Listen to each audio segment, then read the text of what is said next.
אני גפן פרימו, אני בת 20, ואני חולמת לייצג אתכם במשחקים האולימפיים. כשהייתי בת 3.5, הייתי הולכת עם אמא לספרייה, ומול הספרייה היה מתנ"ס, ואני הייתי מתגנבת מהמתנ"ס לחלון שממנו יכולתי לראות את הילדים מתאמנים. זאת הייתה פשוט אהבה ממבט ראשון. עד שבגיל 4, סוף סוף הייתי גדולה מספיק כדי להצטרף לקבוצת הג'ודו. נרשמתי גם לטריאטלון בשביל הכושר, התאמנות קרקע בשביל הגמישות, ריקוד בשביל התנועות, שיעזרו לי לבנות את הקריירה שלי בג'ודו. זה הגיע למצב שהייתי מסיימת את האימון של ההתאמנות קרקע עם הבגד גוף עם הפייטים והצבעים הזוהרים. הייתי שמה מעליו את החליפה וככה הולכת לאימון. כשהייתי צריכה לבחור, הלכתי פשוט עם הלב שלי.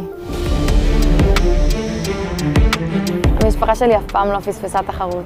ואבא שלי מעודד מהיציאה, מהקרב הראשון. יש לנו סימנים מוסכמים. הוא פשוט מסתכל עליי ואני יודעת מה אני צריכה לעשות.